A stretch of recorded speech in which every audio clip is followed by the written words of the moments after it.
लोकसभेपाठोपाठ राज्यसभेतही वक्फ सुधारणा विधेयक मंजूर. आता स्वाक्षरीसाठी राष्ट्रपतींकडे पाठवण्यात येणार. राष्ट्रपतींच्या स्वाक्षरीनंतर कायद्यात रूपांतर होणार. राज्यसभेत वक्फ विधेयकाच्या बाजूने 128 मतं तर विरोधात 95 मतं. लोकसभेनंतर राज्यसभेत देखील विधेयक मंजूर. वक्फ बोर्ड सुधारणा विधेयकाच्या मतदानावेळी शरद पवारांची अनुपस्थिती. महत्त्वाच्या विधेयकावेळी अनुपस्थित राहिल्यानं शरद पवारांच्या राष्ट्रवादीच्या भूमिकेसंदर्भात संभ्रम निर्माण.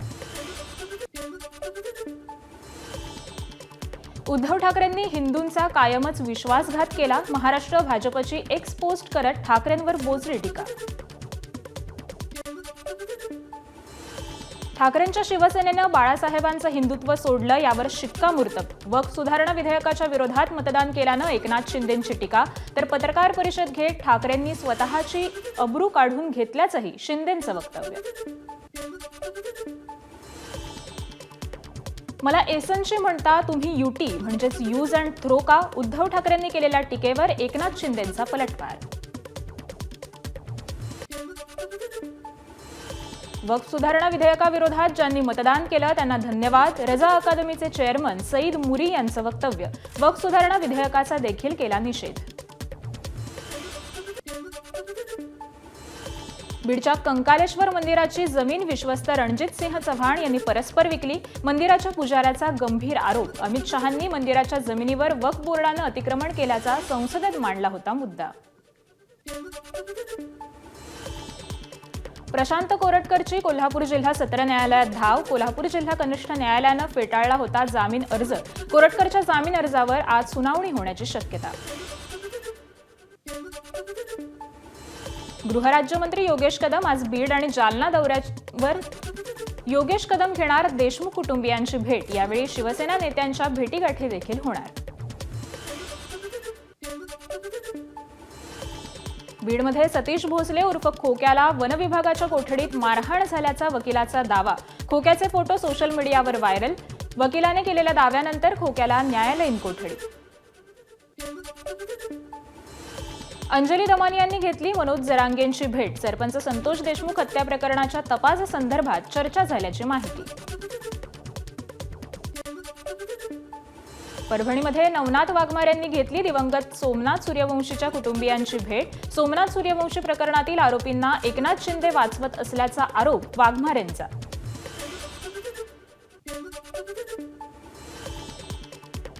वनमंत्री गणेश नाईक यांच्या अध्यक्षतेखाली आज जनता दरबाराचं आयोजन. नवी मुंबईच्या वाशीत येथील विष्णुदास भावे नाट्यगृहात जनता दरबार होणार. अजित पवारांकडून सत्तेचा गैरवापर. साखर संघाचे माजी अध्यक्ष पृथ्वीराज जाचक यांचा गंभीर आरोप.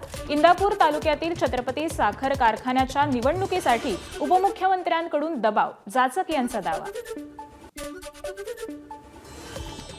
अंबादास दानवेंनी घेतली इम्तियाज जलील यांची भेट. वक्फ सुधारणा विधेयकाच्या अनुषंगानं चर्चा झाल्याची माहिती. यवतमाळच्या ठाकरेंच्या शिवसेनेच्या पदाधिकाऱ्यांच्या शिंदेंच्या शिवसेनेत प्रवेश. संजय राठोड यांच्याकडे विजन असल्याचं त्यांच्या सोबत जात असल्याची पदाधिकाऱ्यांची प्रतिक्रिया. पर्यावरण मंत्री पंकजा मुंडेंनी वैद्यनाथ ज्योतिर्लिंगाचं दर्शन घेतलं. यावेळी त्यांच्या सोबत आई प्रज्ञाताई मुंडे आणि मावशी देखील उपस्थित होत्या. पर्यावरण मंत्री पंकजा मुंडे यांनी यशस्वी निवासस्थानी नागरिकांशी संवाद साधला. नागरिकांच्या समस्या त्वरित सोडवल्या. यामुळे यशस्वी निवासस्थानाला जनता दरबाराचं स्वरूप आलं. बँकांमधल्या सर्व व्यवहार आणि कागदपत्र मराठीतच पाहिजे या मागणीसाठी मनसे आक्रमक. बँकेची इंग्रजी भाषेतील अर्ज मनसैनिकांनी फाडलं. नवी मुंबईत सिडकोकडून घड विक्री करण्यासाठी खासगी सल्लागार कंपनीला 670 करोड रुपये. तरीही घर विक्रीत अपयश. या प्रकरणी चौकशीची काँग्रेस आणि मनसेची मागणी. मनसेची सध्याची भूमिका ही केवळ राजकीय अस्तित्व टिकवण्यासाठी. मनसेच्या बँकेतील आंदोलनावर सूरज चव्हाण यांची प्रतिक्रिया. याआधी देखील बँकेत अनेक भाषा बोलल्या जात होत्या. मात्र मनसेला आता जाग आली का? चव्हाण यांचा सवाल. गोरेगाव पश्चिममधील सिद्धार्थनगर सहकारी गृहनिर्माण संस्थेच्या पुनर्वसन प्रकल्पातील 663 घरांसाठी आज सोडत, तर 7 एप्रिलपासून घराचा ताबा पत्र देण्यास सुरुवात होणार. मुंबईतील अंधेरी पूर्व पश्चिमेला जोडणाऱ्या गोखले उड्डाणपुलाचं काम अंतिम टप्प्यात. महापालिकेकडून काम पूर्ण करण्यासाठी 15 मे पर्यंतची मुदत. त्यामुळे गोखले पूल ते गोल्ड स्पॉट जंक्शन पूर्व वाहिनी मार्ग 15 मे पर्यंत बंद राहणार.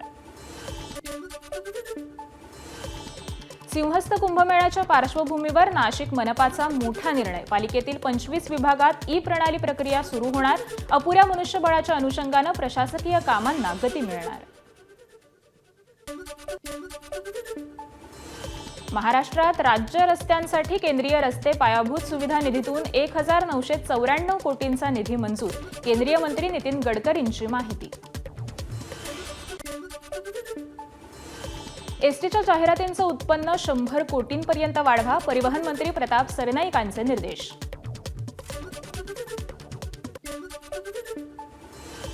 सिंगापूरच्या धर्तीवर महाराष्ट्रात उभारणार जागतिक कौशल्य केंद्र. युवकांना जागतिक दर्जाचं प्रशिक्षण देणार. मंत्री मंगलप्रभात लोढा यांची घोषणा.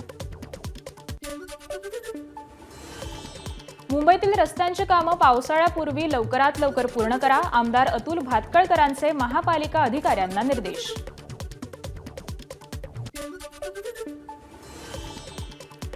घरकुल लाभार्थ्यांना गाळ, माती आणि मुरुम मोफत मिळणार. महसूल विभागाचा महत्त्वपूर्ण निर्णय. मुंबई-पुणे महामार्गावर राष्ट्रीय महामार्ग प्राधिकरण आणि ठेकेदारांच्या मनमानी कारभाराचा वाहन चालकांना फटका. व्हाईट टॅपिंगचं काम सुरू असताना सूचना फलकाचा अभाव असल्यानं वाहकांची तारांबळ उडतीये.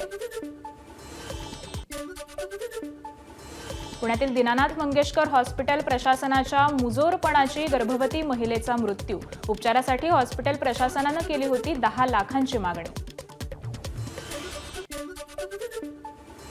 पुण्याच्या मंगेशकर हॉस्पिटलमध्ये गर्भवतीचा मृत्यू.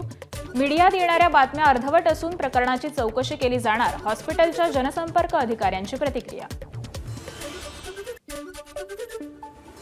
पुण्यात उपचार नाकारल्यानं गर्भवती महिलेचा मृत्यू. घटनेबाबत सुप्रिया सुळेंकडून संताप व्यक्त.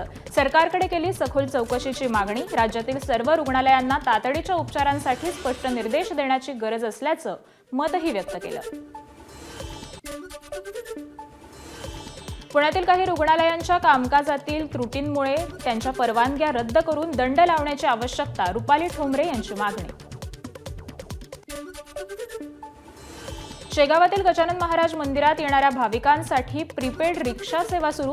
पोलीस अधीक्षक विश्व पानसर यांच्या हस्ते सेवेचा शुभारंभ. पंढरपुरात चैत्रवारीच्या पार्श्वभूमीवर मांस विक्रीला बंदी. 7 ते 9 एप्रिल दरम्यान मांस विक्री न करण्याचे प्रांताधिकाऱ्यांचे आदेश. हिंगोली बाजार समितीत 10,000 क्विंटल हळदीची आवक. हळदीला 16,800 प्रति क्विंटल इतका सर्वोच्च भाव. चांगला भाव मिळाल्यानं शेतकऱ्यांमध्ये आनंद. ठाण्याच्या मुरबाडमधील 500 शेतकऱ्यांना धानासाठी प्रोत्साहनपर अनुदान मंजूर. राज्य मंत्रिमंडळाच्या बैठकीत महत्त्वपूर्ण निर्णय.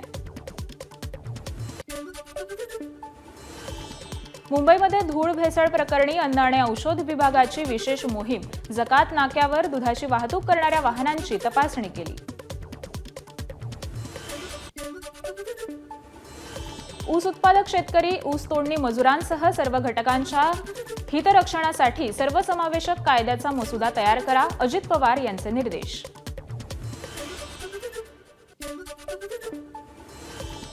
नांदेडच्या देगलूरमधील हाळी गावात कर्जमाफीच्या मागणीसाठी जिवंत समाधी घेण्याचा शेतकऱ्याचा प्रयत्न. मात्र प्रशासनानं वेळीच दखल घेत शेतकऱ्याला रोखलं.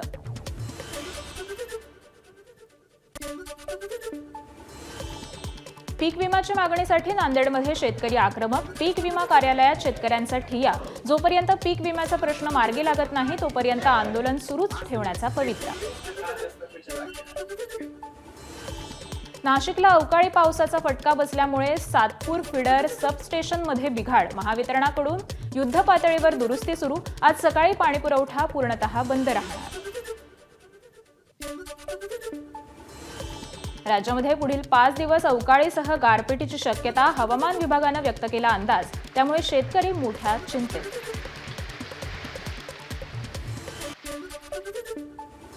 धुळ्यामध्ये अवकाळी पावसामुळे शेतकऱ्यांचं मोठं नुकसान. गहू, हरभरा, मक्यासह फळबागांचंही मोठं नुकसान. साक्री तालुक्यात पंचनाम्याला सुरुवात.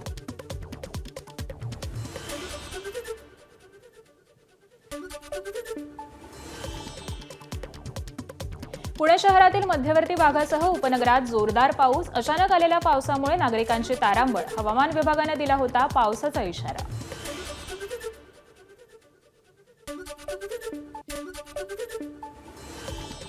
बीडच्या आष्टी तालुक्यामध्ये गारपिटीसह अवकाळी पावसाची हजेरी. शेतकरी विष्णू वाडकर यांचा काढणीला आलेलं 11 एकर कांद्याचं पीक भुईसपाट. प्रशासनानं पंचनामा करून मदत द्यावी, शेतकऱ्यांची मागणी.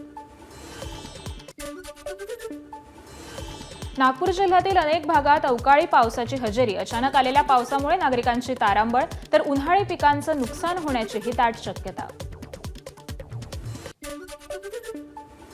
वर्ध्यामध्ये अवकाळी पावसाचा तडाखा. फळबागांचं मोठं नुकसान. 1 रुपयात पीक विमा लागू करण्याची शेतकऱ्यांची मागणी. जालन्यातील भोकरदन तालुक्यात वादळी वाऱ्यांसह गारांचा पाऊस. रब्बी हंगामातील मका आणि गहू पिकांचं मोठं नुकसान. शेतकरी चिंतेत.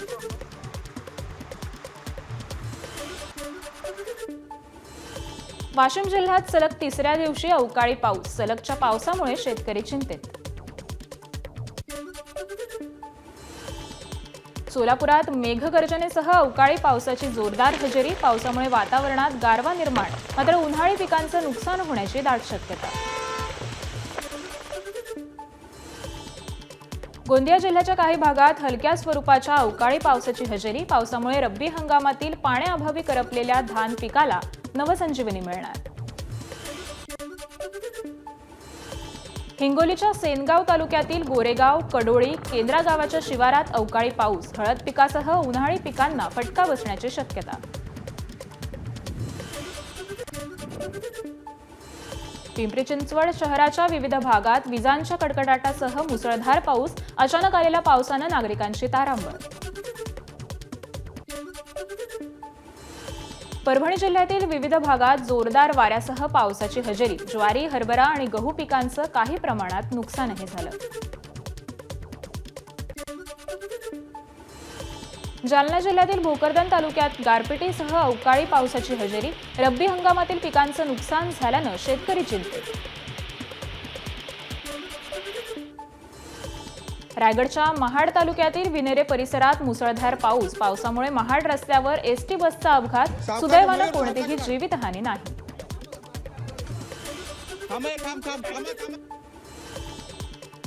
वाशिमच्या रिसोड बाजार समितीमध्ये विक्रीसाठी आणलेली हळद पावसात भिजली. आवक जास्त झाल्यानं हळद उघड्यावर ठेवण्याची वेळ. सोलापूर जिल्ह्यात भूकंपाचे सौम्य धक्के. सांगोल्यात भूकंपाचा केंद्रबिंदू. राष्ट्रीय भूकंपशास्त्र केंद्रानं एक्स पोस्ट करत माहिती दिली. अकोल्यातल्या कौलखेड भागातील एका शाळेतील कर्मचाऱ्यानं 10 विद्यार्थिनींचा विनयभंग केल्याचा धक्कादायक प्रकार. तक्रारीनंतर हेमंत चांदेकरांविरोधात तक्रार दाखल. नाशिकमध्ये नवजात शिशु विभागात शॉर्ट सर्किट. रुग्णालयातील 69 नवजात बाळांना दुसऱ्या कक्षात हलवण्यात आलं. सुदैवाने आगीत जीवितहानी टळली. पुण्याच्या ससून रुग्णालयातील 2 अधिकाऱ्यांच्या घरावर लाचलुचपत प्रतिबंधक विभागाची छापेमारी. कोटींचा घबाड जप्त. दोन्ही अधिकाऱ्यांची मालमत्ता देखील जप्त करण्यात आली. कुर्ला फिनिक्स मॉलला आग. दुसऱ्या मजल्यावरील फूड कोर्टमध्ये धुराचे लोट. धूर संपूर्ण मॉलमध्ये पसरल्यामुळे नागरिकांमध्ये भीतीचं वातावरण होतं. लातूरमधील बेलकुंडच्या औसा तुळजापूर महामार्गावर नादुरुस्त ट्रकचा टेम्पोची धडक. टेम्पो चालक आणि ट्रक दुरुस्ती करणाऱ्या मेकॅनिकचा जागीच मृत्यू.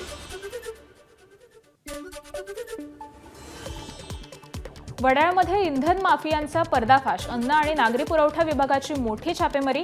2000 लिटर इंधन चोरीचा आरोप. 104 गॅलन जप्त, तर 1 जण ताब्यात. पुढील तपास सुरू.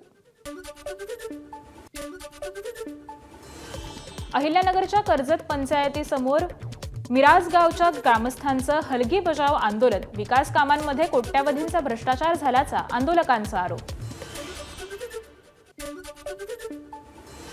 परभणीमध्ये 6 गावातील नागरिकांचं आंदोलन. पालम तालुक्यातील केरवाडी ते सिरपूर रस्त्याची दुरुस्ती तात्काळ करण्याची ग्रामस्थांची मागणी.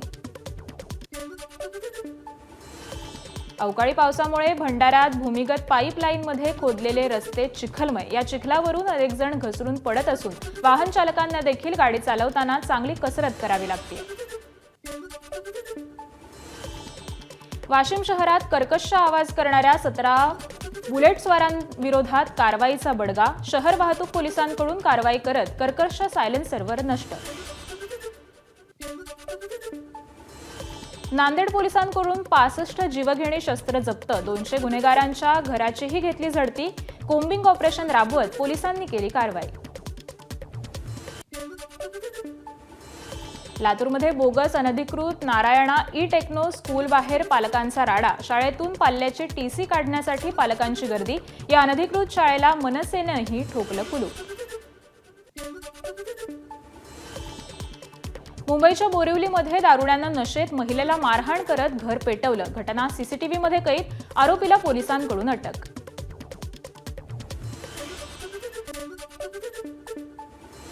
पुण्याच्या बालेवाडीमध्ये इमारतीचं बांधकाम सुरू असलेल्या ठिकाणी लोखंडी शेड कोसळलं. घटनेत 1 जण जखमी.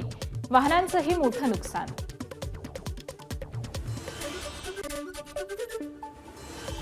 दापोली पुणे शिवशाही बसचा रायगडच्या महाड गावात अपघात.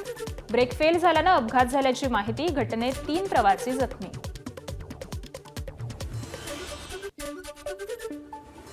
नाशिकमध्ये भरधाव गाडी चालवत रस्त्यावरील गाड्यांना दिली धडक. पोलिसांनी जाब विचारला असता पळ काढला.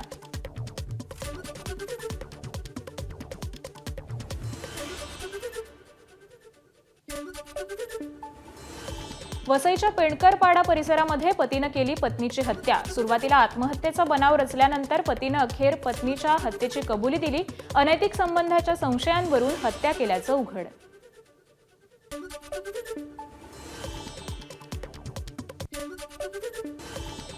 गोंदियातील रेल्वे स्थानकावर बेकायदेशीर रकमेची वाहतूक करणाऱ्याकडून 9,60,000ची रक्कम जप्त. रेल्वे सुरक्षा दलाची कारवाई.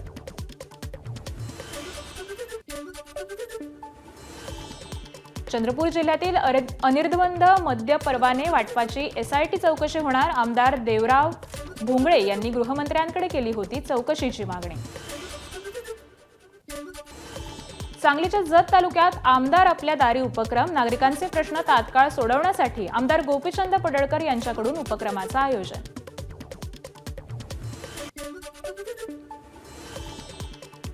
दिल्लीचे उपराज्यपाल व्ही.के. सक्सेना यांची बदनामी केल्याबद्दल मेधा पाटकरांची शिक्षा कायम.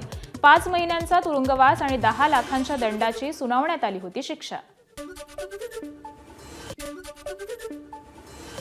पंतप्रधान नरेंद्र मोदी यांना बँकॉकमध्ये गार्ड ऑफ ऑनर. थायलंडच्या पंतप्रधानांनी केलं मोदींचं स्वागत.